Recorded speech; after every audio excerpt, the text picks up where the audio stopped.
Jadi sebelumnya perkenalkan kami dari pendidikan sejarah. Jadi kita tuh ada tugas dasar-dasar museologi, membahas tentang penerapan storytelling di museum. Nah, kali Bahas buat tentang storytelling. Kali buat ke langsung aja ke pertanyaannya. boleh. Eh, apakah edukator itu memiliki atau menggunakan teknik komunikasi yang baik untuk menarik minat pengunjung? Ya tentu. Jadi gimana? Jadi gini, pada saat kita mendapatkan informasi dari tiketing atau dari frontliner bahwa nanti kita akan kedatangan rombongan SD, TK, SMP atau misalnya yang udah pada S3 misalnya, kita udah mempersiapkan diri kita akan menjadi role-nya seperti apa gitu. Karena terkait dengan itu kita juga mempunyai metode untuk komunikasinya gitu. Untuk misalnya kalau misalnya sama buat anak TK atau anak SD, kita harus menjadi kayak wise grandmother yang benar-benar memberikan storytellingnya seperti itu, kayak gitu. Contohnya seperti itu. Pertanyaan selanjutnya. Nah, buat pertanyaan selanjutnya itu, apakah edukator mempunyai akses ke panduan koleksi atau sistem data digital yang mendukung keakuratan informasi koleksi? Kayak misalnya Bisa diulangi? Apakah edukatornya mempunyai akses khusus gitu buat ke koleksi museum? Akses informasi soal Oh iya, jadi gini, kalau misalnya edukator itu kan kita user, jadi edukator itu mempunyai kemampuan untuk mengolah informasi, mengolah data, bagaimana caranya kita bisa diterima oleh pengunjung atau oleh pengunjung gitu. Nah, untuk mengaksesnya itu biasanya kami itu selaku edukator berkonsultasi dengan kurator, karena kurator itu beliau yang bertanggung jawab untuk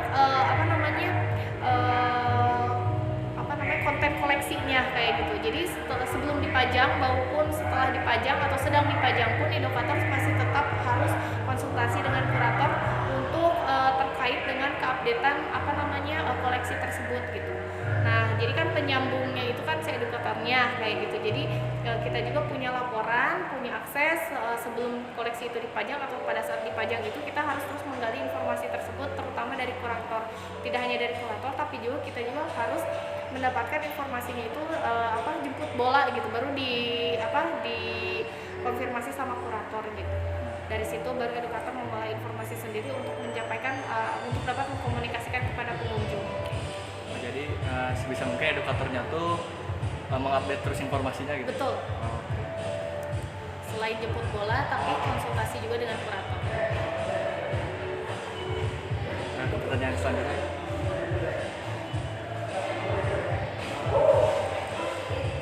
Apakah edukatornya itu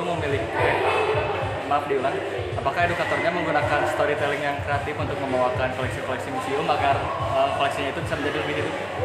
Tentu. Jadi selain storytelling juga ditambah dengan alat peraga. Selain itu juga kalau misalnya storytelling untuk anak-anak itu berbeda dengan storytelling untuk mahasiswa atau misalnya untuk tokoh sejarah misalnya, atau misalnya pelaku sejarah sendiri. Misalnya kan di sini ada koleksi tentang Bandung Utara. Kita kan bisa storytellingnya itu beda dengan ke anak kecil atau misalnya ke veteran. Sebentar ya saya. Jadi tuh kalau nggak salah baru sampai yang nyeritain ke mahasiswa sama ke pelaku sejarah beda storytelling. Oh iya, pertanyaannya tuh gimana? Tadi itu apakah edukator mampu berinteraksi dengan ramah dan efektif menciptakan suasana yang nyaman bagi pengunjung? Oh, itu berarti pertanyaan selanjutnya. Ya, edukator harus mampu mempunyai skill untuk bagaimana caranya bridging, gimana caranya persuasif sama pengunjung, gimana caranya make sure pengunjung itu pay attention sama kita gitu. Walaupun pengunjung itu kalau misalnya TK itu kan agak susah, tapi gimana caranya dengan warna atau gimana caranya kita juga bisa kerjasama dengan tour leader atau misalnya sama gurunya gitu. Kalau misalnya turis mungkin sama tour guide-nya misalnya kayak gitu. kerjasama di situ untuk pengarahannya kayak gitu. Nah sebelumnya itu kan kita kalau menjadi storyteller itu lihat dulu nih si nanti visitornya siapa kayak gitu. Oh ya paling kalau Tadi sebelum pertanyaannya nyambung ke yang tadi, ya. kalau misalkan di sini tuh kalau menerapkan storytelling itu ada skripnya dulu nggak atau misalkan langsung improve aja? Oh, untuk storytellingnya kita nggak ada skripnya. Jadi langsung aja dengan tadi jadi ada dengan bridging misalnya, terus habis kayak gitu dengan persuasif, dengan yang lain-lainnya gitu. Sebisa-bisanya kita mengkoneksikan satu koleksi ke koleksi lainnya atau dari konten satu ke konten lainnya kayak gitu. Dengan mencuri perhatian si pengunjung, gimana caranya mereka pay attention apa yang kita sampaikan gitu informasinya. Kayak gitu. Karena kan kebetulan si tema Museum Pendidikan Nasional itu kan from time to time dari zaman praaksara kayak gitu. Nah, jadi kita di situ bisa berdialog sama pengunjung, nggak melulu kita yang ngomong kayak gitu. Mungkin kan tadi Ibu jelasin dari zaman praksara. Nah, untuk menyampaikan kepada pengunjung itu menggunakan alat bantu seperti visual, gambar atau apa? Sebetulnya kita itu di sini lagi revitalisasi seperti yang Ibu Kepala kami sampaikan bahwa kita sedang ada revitalisasi salah satunya itu ke museum digital. Nah, dan sekarang juga jadi di tiap kita mau mengganti konten itu selalu ada signage atau misalnya di situ ada layar sentuh. Jadi di situ tuh ada semacam prolognya. Dan selain itu juga kita bisa mengakses dari barcode. Dari situ kalau udah diakses barcode-nya akan muncul nggak ada sini akan muncul sini pokoknya akan muncul deskripsi foto sama video gitu. Kamu lah aku capek. Apa lagi? Aku juga baru selesai ngomong bentar ya. Kenapa? Tadi apa pertanyaannya? Ditambahin sama Kak Akmal. Boleh bisa. Pertanyaan yang tadi yang sama. Nah, apakah edukator itu memanfaatkan media kayak audio, video, atau alat bantu lainnya untuk memperkuat cerita yang ada di koleksinya? Ya karena gimana ya, kalau edukator sendiri kan menjelaskannya terbatas oleh waktu ya. Jadi kalau misalkan kita menggunakan media-media lain secara spesifik sih tidak terlalu ya, tapi di museum kami sendiri kita ada barcode. Di sana di barcode tersebut itu nanti kalau misalkan di-scan itu bakal muncul informasi terkait koleksi yang ada di sana kayak gitu. Nanti teman-teman bisa lihat aja di atas. Karena tiap koleksi itu punya barcode-nya masing-masing. Jadi teman-teman bisa dilihat. Kalau misalkan penjelasan dari edukator masih kurang kurang bisa dipahami, teman-teman bisa di-scan saja barcode-nya karena di barcode tersebut juga ada ada informasi terkait koleksi yang disajikan seperti itu. Dan ada kamera touchscreen juga kan ya di situ. Nah, kebetulan kalau kamera touchscreen-nya sekarang lagi revitalisasi ya. Jadi masih dalam masih banyak tidak difungsikan karena sedang ada pembaharuan ruangan sama koleksi juga. Jadi ada beberapa yang dimatikan. Kayak yang di sana contohnya tuh, yang ada layar gitu. Nah, itu. Biasanya di tiap koleksi ada, karena kan di sini kita pembagian koleksinya terkait zaman kan ya.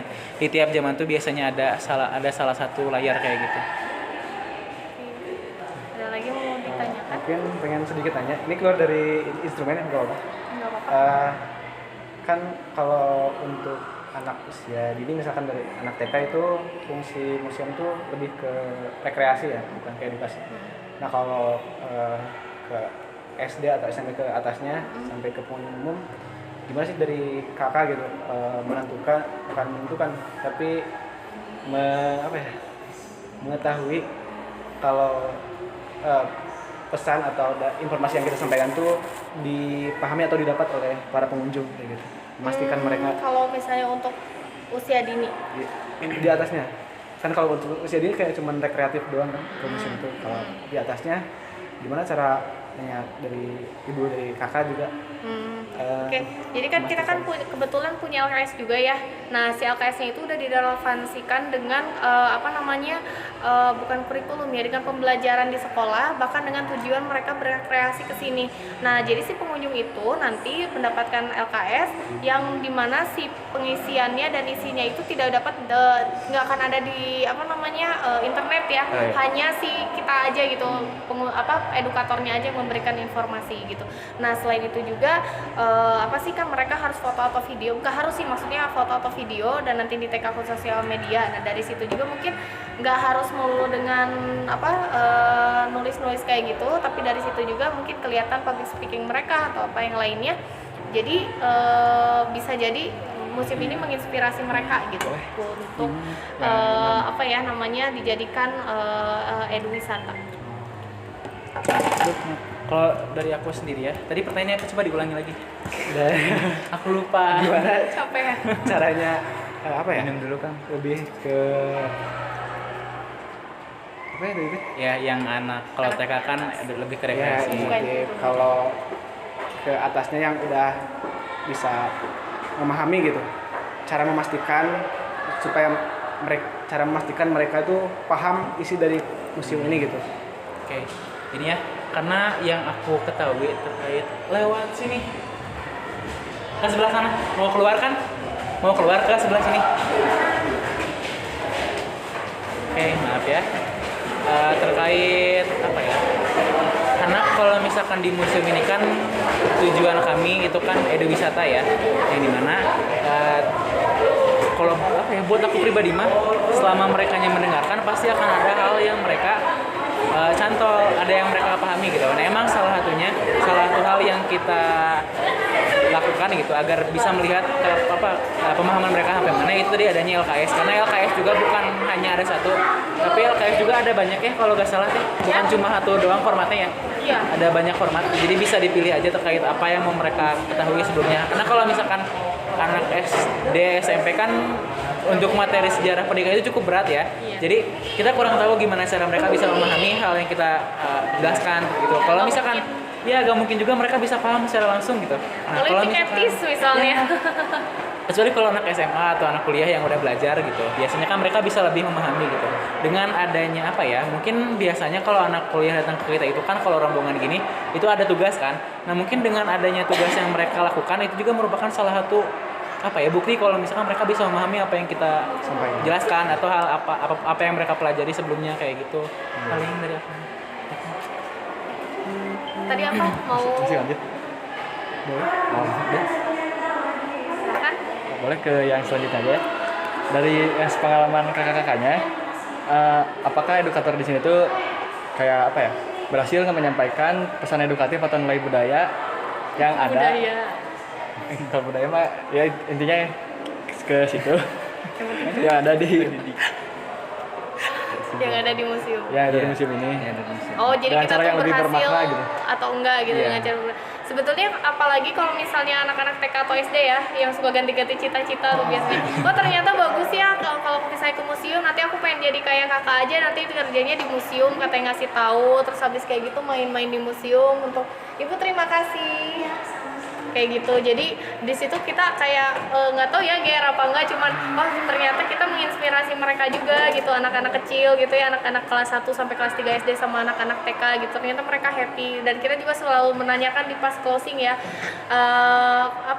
kegiatan sekarang gimana, seneng nggak ke museum gitu ya. Kalau closing kan kita suka kayak gitu, suka make sure juga, terus kadang suka reviewing juga, tadi lihat apa aja, ini oh berarti mereka memperhatikan kayak gitu. Nah, habis kayak gitu gimana nanti mau kesini lagi, nggak mau, oh berarti mereka masih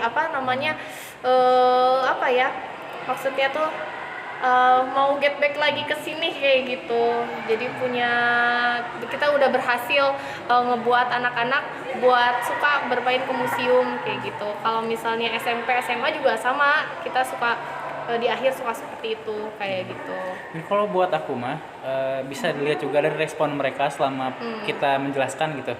Karena kan kita apa ya, selama edukator tuh bukan hanya mendapatkan satu jenis manusia, ada banyak jenis manusia juga ya di yang jadi pengunjung tuh ya. Ada yang anaknya kadang acuh gak acuh, kadang ada anaknya yang excited, super excited, kadang ada yang kritis, kadang ada yang pura-pura kritis dan lain-lain. Nah, kita bisa melihat dari respon mereka selama kita menjelaskan, atau kadang saat kita closing biasanya mereka itu akan memberikan respon yang cukup apa ya, cukup menggambarkan bagaimana hal yang mereka lakukan pada saat pematerian di museum itu. Jadi kalau misalkan respon mereka positif, ya apa ya, menurut aku pribadi itu mah udah cukup gitu, udah cukup tersampaikan terkait nilai-nilai edukasi dan lain-lain. Karena kadang mereka juga ada yang bilang, kadang ini mah kalau misalkan anak kuliahan kan biasanya ketemu ya gitu, kayak kakak yang di museumnya katanya gitu-gitu, malu ya teh aku teh kalau gitunya katanya udah katanya teh kemarin pas ngejelasin enak kok katanya, jelas paham dan lain-lain. Kayak seenggaknya mereka juga ngasih feedback walaupun emang feedbacknya secara gak langsung ya, walaupun cuma ngobrol santai formal dan lain-lain kayak gitu ya. Karena kalau feedback mah bisa diukur secara gamblang gitu ya. Iya. Terus kalau misalnya anak-anak kuliah juga ya, kalau misalnya berkunjung ke sini udah beresnya, kak di sini dibuka nggak sih katanya, iya, jadi edukator katanya, pengen dong katanya kayak gitu. Kadang mereka kan karena kita perkenalan ya, maksudnya kalau perkenalan kadang suka TMA ya kok teh. Mereka teh nanya kok kamu bisa jadi edukator sih gitu. Ya gak tahu gimana kan anak sejarah gitu. Katanya kapan dibuka lagi, aku juga pengen kayaknya seru deh gitu. Jadi dari situ kita kelihatan ternyata mereka punya antusias ya ke museum kayak gitu. Ternyata seenggaknya walaupun 1% kita menginspirasi mereka. GR-nya mah gitu. Ada lagi? Kapannya dibuka lagi buat edukator? Kapan ya? Nanti ya. Kayaknya akhir tahun sih kayaknya. Tahun ini. Iya. Batch 4 cepet kalian tuh kamu tuh batch berapa sih? Oh my god, aku baca 4 ya, berarti batch kok cepet 5. banget sih. Nggak tahu gue. Yang kemarin juga masih banyak. Batch 5 nanti berarti ya? Mungkin tahun depan. Nggak tahu tahun depan, nggak tahu akhir tahun. Nanti aku ikut batch lagi. Nggak usah lah, lu udah masuk ngapain nggak? Saringan udah kesaring. Bocoran dong, non. Bocoran biar masuk. Ini satu angkatan apa gimana? Enggak, dia di kelas aku. Oh di kelas. Beda berapa angkatan? Satu. Oh satu, setahun doang. Apa bocoran apa? Ini biar masuk batch. Jadi edukator. Ini yang open batch-nya dia. Oh beda. Dia yang open batch-nya bukan aku. Tapi kalau open batch aku jadi apa nantinya? Hah? Kalau ada open batch lagi aku nanti ngapain? Kayak sebelumnya, jadi kan sebelumnya diajarin sama batch 3 kan, sama Teh Widya atau Aku apa yang kayak ngajarin, gitu. berarti aku Iya, dibayar kayak juga kalau gitu. ngajarin. Tapi kalau misalnya kayak gitu paling 1 atau sampai 2 apa namanya, 2 pertemuan. Nanti ke sananya mereka harus bisa one on one atau post to post. Semangat ya. Kayak gitu. Kalau misalkan banyak, ada kemungkinan diseleksi gak? Iyalah. Ada Ya, maksimal banyak batch-nya kan. gak sih? Satu batch maksimal berapa orang gitu? Nggak tahu berapa orang, cuman so far baru ya kayak 50-an lah itu. 50 itu udah maksimal Udah ya? maksimal, nggak bisa Ya. terlalu banyak sih. Ya, Nanti karena juga ditutup. kayaknya kalian saingannya bukan sama anak sejarah aja. Iya. Ya, karena anak-anak yang lain juga ternyata mengincar posisi Iya. ini ya guys ya, semangat. Apalagi Warna. nanti kayaknya FPBS bakal di ini kan disebar juga gitu, karena kan banyak juga dari luar kayak gitu. Ngapalah, jangan dari kamu aja deh, aku juga. Maksudnya yang sekarang anak sejarah semua kan, yang Iya, memang banyak. sejarah bisa kehitung Anak jari. FPBS-nya siapa? Coba Andrian, Andrian, paling siapa? Teh Aku, Bila, Teh Depi. Teh Bila. Siapa lagi yang sejarah yang bahasa? Nggak ada lagi. Mungkin back to topic teh. Mau nanya lagi katanya. Boleh. Nah ini juga bahasa Inggris. Oh iya. Tahu gak, aku yang Vietnam ngomong bahasa Inggris, kamu gak bilang itu orang luar negeri ya? Siapa yang mana? Yang waktu itu nanti ada ya pengunjung dari luar, luar apa? Luar kota, luar pulau, gak Sama tahu Jati pokoknya. nggak sih? Gak tahu pokoknya luar. Oh Berdua? iya. Terus Pak Eri bilang, itu Vietnam, apa Vietnam? Cina. Vietnam atau bahasa Inggris lagi gitunya Jatnya. Ya jadi Kang Rapi kan katanya dia gak bisa bahasa Inggris buat ngejelasin kan, biasanya buat conversation. Aku memaksakan diri lah menjelaskan sepemahaman aku, itu awkward banget, sumpah malu. Tapi kan aku udah ngasih itunya kan. Apanya? Apa sih namanya? Filenya kan. Filenya Tapi udah aku kasih di awal. Tapi aku langsung gak pakai baca. bahasa Inggris. Tapi aku gak Gila. baca. Gimana? Oh ya. ke apa ya, kayak balik lagi ke teknisnya kan. Tadi tuh di sini tuh kunjungan wisatawannya tuh terbatas. Nah gimana sih kalau cara Storytelling. ya secara storytellingnya biar si apa ya nggak kehambat sama keterbatasan waktunya Untuk rombongan besar. ya. Jadi gini, kita itu selalu ada flowchart gimana caranya anak-anak itu di sini nggak langsung bejubel langsung masuk. Jadi di sini tuh misalnya 50-50 itu udah maksimal, nggak bisa lebih dari 50 karena kan bersangkutan dengan kenyamanan sama keamanan di sininya. Jadi kalau misalnya ada yang masuk itu gimana caranya kita si edukator itu maksimal gitu memberikan informasi gitu.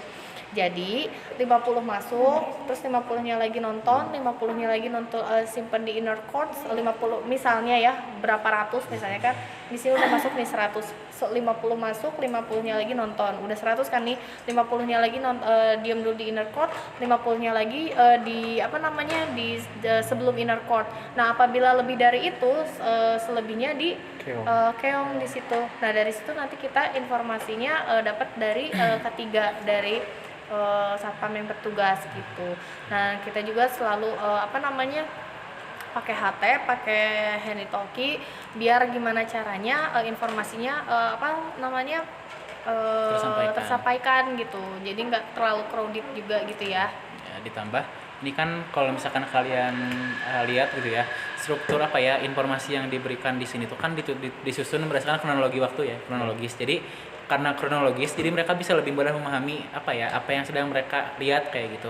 Ditambah kalau dari ini mah mungkin tiap edukator punya caranya masing-masing. Ya, kalau misalkan yang aku pelajari di TDP, karena TDP kan bukan dari sejarah, jadi dia harus belajar lebih banyak gitu ya. Nah, karena harus belajar lagi, jadi penjelasannya itu kalau misalkan emang banyak itu karena kita kan terbatas dari waktu. Ikut sholat di lantai 2, ibu di sebelah sini. Karena terbatas dari waktu, jadi kita tuh harus bisa memahami materi apa aja yang akan disampaikan. Kayak ada poin-poin penting yang emang harus disampaikan, ada poin-poin penting yang emang ya udahlah jangan disampaikan kalau misalkan emang rombongannya lagi banyak. Karena emang kalau misalkan ngelihat terkait pemahaman ini tuh bakal banyak banget bisa nyambung ke sana ke sini. Cuman kalau misalkan emang kita terbatas sama waktu, kita bakal menjelaskan poin intinya saja, kayak misalkan di masa prasejarah itu kenapa sesuai dengan kebutuhan, kayak kenapa pendidikan di masa prasejarah, kenapa kayak gitu, apa alasannya, jenisnya kayak gimana, contohnya gimana, udah yang simpel-simpel aja biar informasi tersampaikan secara jelas dan ya lugas gitu, gak bertele-tele, tapi waktu juga tetap sesuai sama waktu dan semua orang bisa masuk kayak gitu tanpa adanya overtime dan lain-lain kayak gitu.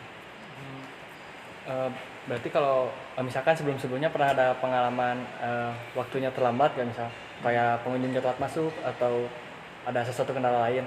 Nah, kalau itu cara menyesuaikan materinya gimana? Apakah dikurangi atau waktunya yang ditambah? Kalau misalnya kayak gitu, kita kan punya jam operasional juga, jadi sesuaikan dengan jam operasionalnya. Dan apalagi kalau misalnya ada rombongan setelah itu kan kita nggak bisa mendahulukan atau memanjakan orang yang telat kayak gitu. Jadi sebisa mungkin menyesuaikan dengan jam yang sudah di booking kayak gitu. Kalau misalnya enggak, yang penting tidak lebih dari jam operasionalnya, karena kan staff juga harus istirahat. Terus habis kayak gitu juga nanti kita juga di sini terbentur dengan jadwal yang udah masuk yang udah bakalan masuk ke museum juga kayak gitu. Kalau misalkan ini kan bilangnya overtime ya, kalau misalkan si anaknya ngebooking jam 10 cuma jam 11 tuh mereka baru datang, itu kayak gimana? Atau misalkan ke jam-jam istirahat atau jam-jam pulang itu kayak gimana sih nanti mungkin? Kalau misalnya kayak gitu biasanya kita nggak bisa, karena kan kalau misalnya mau juga itu tuh bisanya nanti aja jam 1 pas kita buka pelayanan lagi kayak gitu. Karena kan seperti yang disampaikan sebelumnya, kita punya jam operasionalnya, kecuali kalau misalnya harusnya jam 2 tapi datangnya malah setengah 4. Nah, dari situ kan kita harus jam pulang. Kalau misalnya kayak gitu paling lembur kitanya gitu. Ada administrasi lainnya. Tapi tidak meminimalkan kita untuk memberikan storytelling. Jadi disamain aja gitu. Storytellingnya tergantung dengan yang tadi Akmal bilang, tergantung dengan kebutuhan mereka. Nggak mungkin kita secara gamblang misalnya terus-terusan, nanti yang ada merekanya udah jenuh duluan untuk mendengarkan kita. Tapi yang pasti di situ kita ada persuasif, ada ajakan, atau misalnya kita di situ ada komunikatif sama si pengunjungnya kayak gitu. Di situ sih jadi nggak terus-terusan ceramah kayak gitu.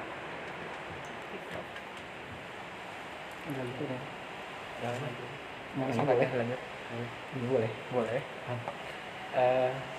sejauh pengalaman akang teteh gitu. Boleh nih sama Ajati juga, Ajati Ya, boleh. edukator Ikut sini. sama Teh Bila tuh. Pernah gak gitu Baca ada jawab. pengunjung yang ABK dan gimana gitu menjelaskan ke mereka? ABK-nya kan beda-beda beda-beda nih. ya? Kalau misalnya ABK itu biasanya kalau misalnya pengunjung kayak gitu tuh rombongan. Nah, selalu ada gurunya. Oh. Misalnya yang autis nanti ada gurunya, atau misalnya yang apa namanya pakai wheelchair apa segala macam itu ada gurunya. Jadi kita nanti komunikasi sama gurunya seperti yang tadi saya sampaikan sebelumnya, bahwa kalau misalnya kita datang ada rombongan dari mana, kita intip dulu ini sekolahnya dari mana, oh dari Tangerang atau dari apa, oh ini difabel apa kayak gimana, kita dari situ punya role playingnya. Nah setelah itu nanti kalau misalnya udah datang si pengunjungnya, di situ kalau misalnya ada yang tunarungu dan lain sebagainya, kita kerjasama sama gurunya, atau misalnya sama tutornya, atau sama tour leader, atau sama tour guide-nya. Di situ kita nggak bisa melepaskan kayak gitu, karena jarang-jarang kalau misalnya ada ABK gitu datang ke sini terus dilepas kayak gitu, pasti kalau yang ABK itu pasti ditemani sama mamahnya atau sama ibunya atau dengan siapanya, atau kalaupun ada yang autis dan lain sebagainya, biasanya kita punya ini sendiri gitu, punya kasih tahu sama dia sendiri, karena kan di situ ada barcode juga. Nah di situ menolong, jadi dia sendiri bisa mencari informasi di situ kayak gitu. Mungkin dari akang teteh yang lain gitu Ya. ada pengalaman juga. Capek ya baru datang dari tadi Pak. Kalau saya seperti belum pernah mengalami ABK. Ini khusus turis. Ya kalau aku aku belum pernah nemuin yang ABK selama aku jadi edukator ya.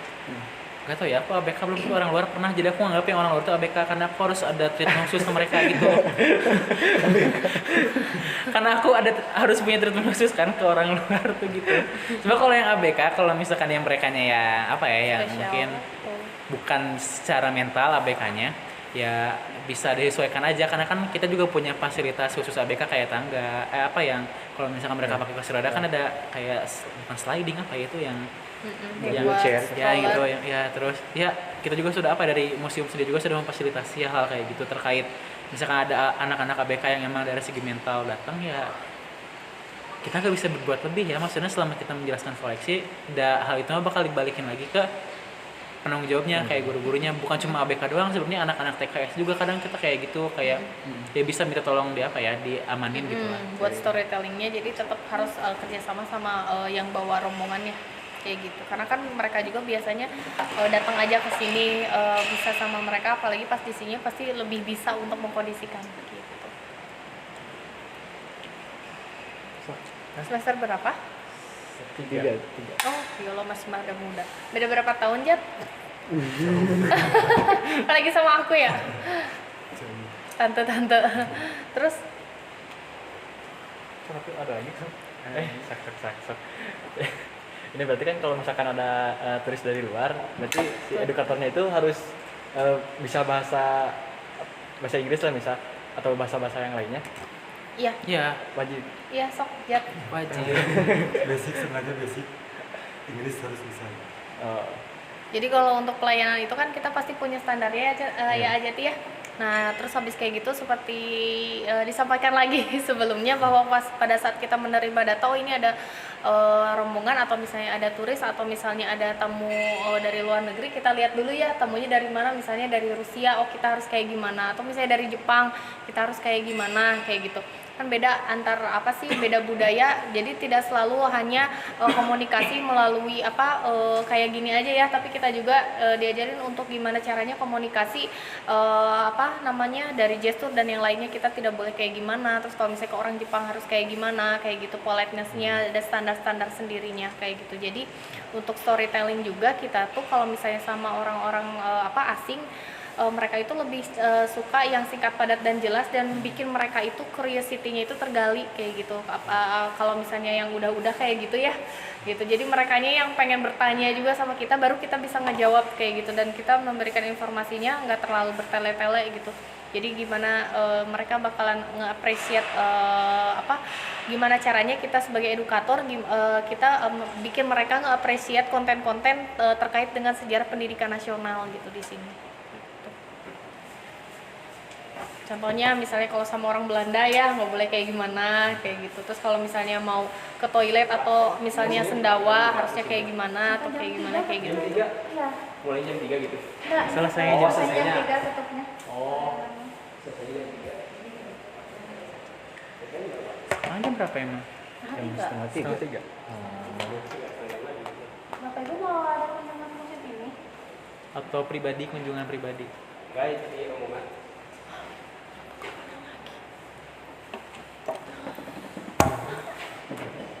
Dari mana?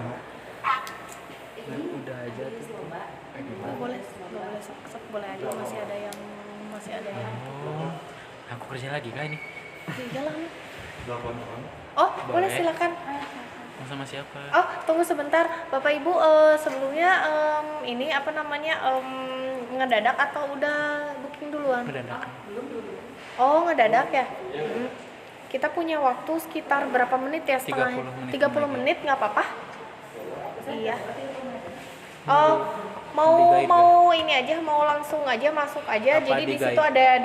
ada QR code. Jadi bisa langsung di scan aja. Nanti Bapak Ibu bisa langsung baca di situ QR code-nya sama ada selain deskripsi foto ada video juga atau misalnya perlu edukator untuk mendampingi.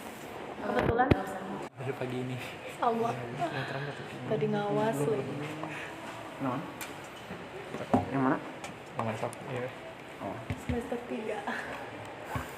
Aku juga wawancara tadi semester 3 kan. Emang pernah ketemu sebelumnya pas semester 3 wawancara? Tapi kan aku semester 3 emang udah jadi edukator teh. Oh iya benar-benar. Oh, terus yang terakhir ini? Ya, Mungkin yang terakhir deh.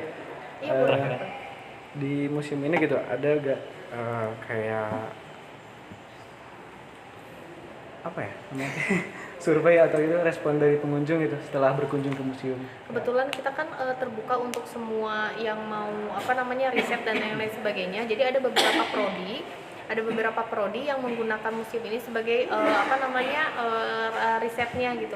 Nah mereka itu memberikan kuesioner terkait dengan kontennya, terkait dengan pelayanannya, terkait dengan apa namanya tata papernya dan lain sebagainya kayak gitu. So far dari risetnya alhamdulillah gitu bagus-bagus aja gitu. Jadi untuk apa namanya sarana prasarananya, kontennya, terus habis kayak gitu pelayanannya juga kayak gitu. Dan bahkan waktu kemarin itu kita kan ada apa sih namanya Museum Awards se-Indonesia dari 530 ya 530 apa museum dan kita mendapatkan nominasi museum bersahabat. Artinya kalau museum bersahabat itu dari segi pelayanannya kayak gitu. Berarti baik edukatornya. Baik. Baik. Baik yang minta foto sama edukator tau. Oh iya. Serius. Fotonya sama Kang Akmal. Aduh, untung ah. Boleh ada lagi? Paling itu jadi pertanyaan terakhir.